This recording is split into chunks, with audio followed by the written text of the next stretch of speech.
Hello again, whiskey friends. Thanks for joining everybody for another whiskey review. Today we will be going over a cask strength version of Elijah Craig Private Barrel, getting into some barrel proof whiskey, but this time it is toasted.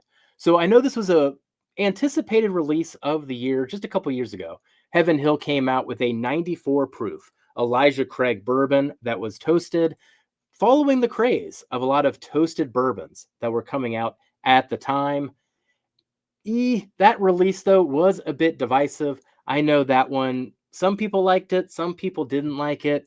I was on the fence about it as well, but I was still open minded that I wanted to try it at cask strength someday. And today is that day. Got my hands on a private barrel of it.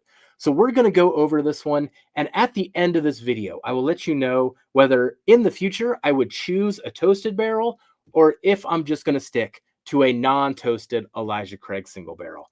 They both cost the same. Which one would I buy in the future? So thank you for joining today, whiskey friends. Let's kick off the show.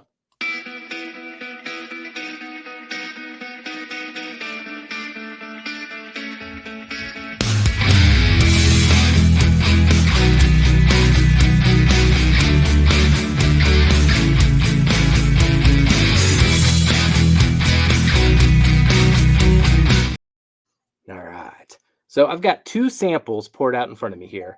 I've got the toasted barrel Elijah Craig, but I also pulled out a single barrel that's also the same age, just to do some comparisons to understand the differences. Now, with the toasted barrel Elijah Craigs, if you find these in your area, the only way that you're going to know it's toasted barrel is right there, that small lettering right there next to the age statement. That's how you know it's a toasted barrel versus non-toasted. The non-toasted, by comparison, would just say barrel proof in that same spot. So very, very subtle difference. If you're looking for these, you gotta look for toasted barrel right by the age statement. So let me pull up the stats on this one. Then we'll get into a little bit of the flavor notes on this one so you can understand this whiskey. And then at the end, we'll do the comparison. So this ran me $89. I did get this from a store in Northern Kentucky. A lot of the stores in Northern Kentucky that I go to are pretty good about keeping things at MSRP. I have seen people post these and they've ranged between $80 to $100 is what I've seen. Though, of course, there is some difference there, maybe in the age statements as well. Seen some at 8. This one's all the way up to 10, which is actually the oldest one I've seen posted so far. So this is 10 years old and comes in at 116 proof.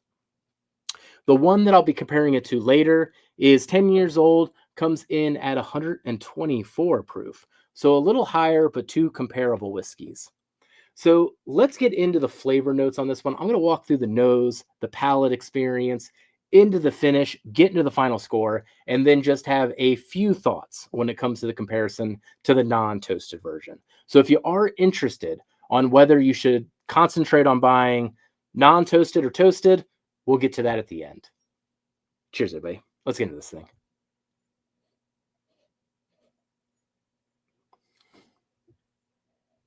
On the nose, it always mystifies me, it being a 10-year age statement. It doesn't smell that way. It does smell like a younger whiskey, 5 years old. That happens, I think, with these toasted bourbons. I am very much on the fence whether toasting a bourbon actually adds any characteristics to it or whether it actually de-ages it, especially if it was an old cask. It seems like you're left with a lot of that newer cask rather than the 10 years that it earned through all of that time.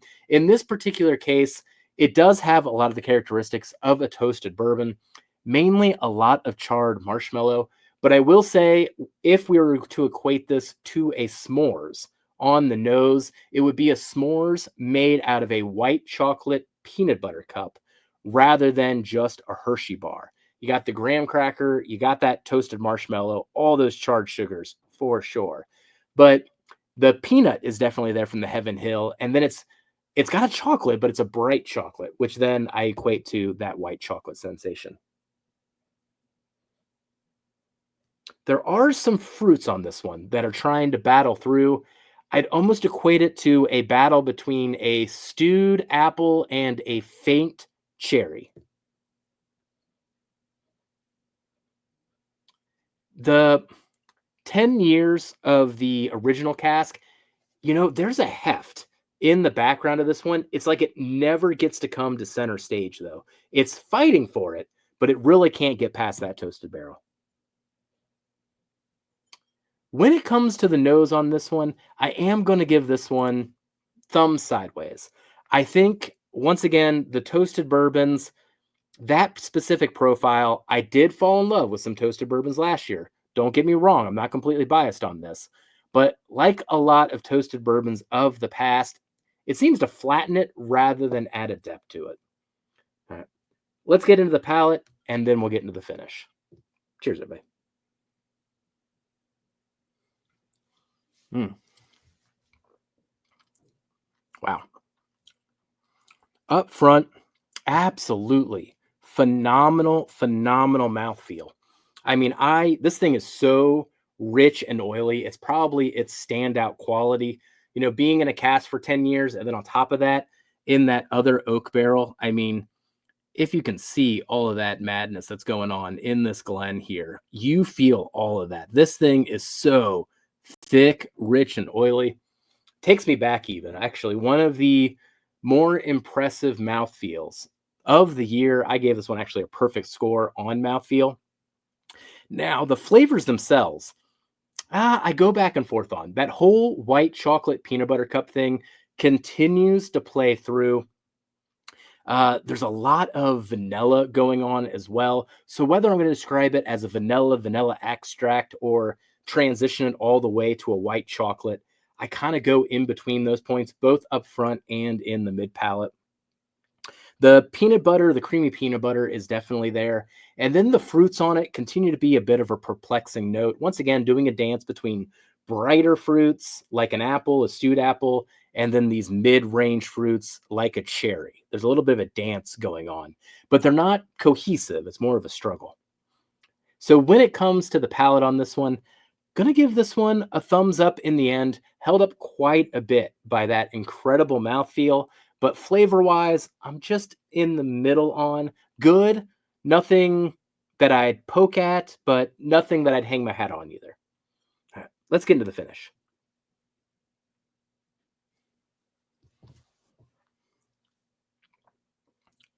Gosh, that mouthfeel, it's incredible. Really is incredible. It's a standout quality on this thing. Oh, it's so rich. That plays into the finish as well. So the fact that it is so rich and oily plays through to a very nice and long finish. In general, though, the flavor profile is essentially the same. We're talking about a s'more, similar to what we heard on the nose.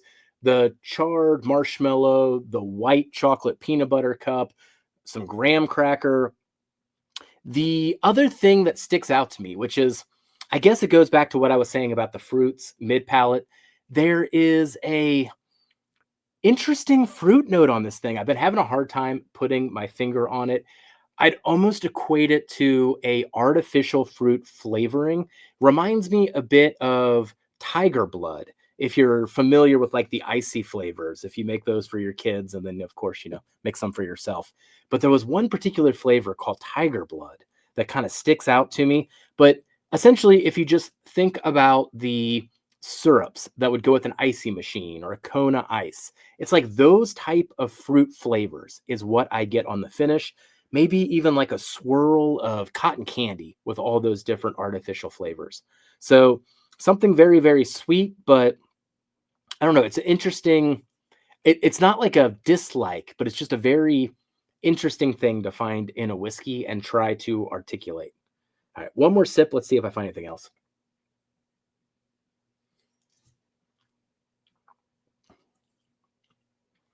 No, I think that's it. So when it comes to the finish, I'm going to give the finish a thumbs up as well. I'll be honest, I'm more impressed with the technical characteristics of this whiskey with the long finish than I necessarily am with the flavors themselves, though. So that's one thing to point out, and you're going to see that in the scores as I go through the final scores here. So here on the scoring on the channel, we do have a 3-tier scoring system. all these metrics behind the scene, but ultimately we can summarize it into flavor score, experience score, and value score. And what you can see here is I'm higher on the experience thanks to the mouthfeel and thanks to the length of the finish than I am on the flavors. On the experience, the complexity is not quite there either. So even then, when I say I'm better on the experience score, it's held up by the oiliness of this whiskey and how that does stand out compared to other whiskeys. Value at $90. I did give this a 9 out of 10. I mean, I'd be more comfortable at 80, maybe even 70, honestly. The fact that this carries a 10-year age statement, it doesn't necessarily hold its weight, though, because it doesn't taste like an older whiskey. That toasted barrel de-aged it. So you're paying for the age statement, but not getting the rich oak on the other end, which is just so interesting. So in the end, final score of an 82 out of 100. That puts it at 56 out of 95 reviews done this year. So we're talking about a middle of the road whiskey that I typically come across here. Now, if that doesn't sway you at all, let's do a quick comparison here between a 10-year Elijah Craig single barrel compared to the toasted cast. Now, as I mentioned on the toasted cast, still got that peanut butter there that you would expect from a Heaven Hill. The fruits are trying to battle through. It's got more of a white chocolate, marshmallow, graham cracker thing. Let's see what I get on the 10-year regular one. Oh my gosh, the oak. See, that's what I'm missing on that one. I'm going to blend those two at the end of this. But there is a beautiful oak note for a 10-year whiskey that you'd expect from a 10-year whiskey that is not present on the toasted. Oh man, doing these back to back too, I'm sure that is overemphasizing the amount of rich, sweet oak I am getting right now. Let's go in for a taste.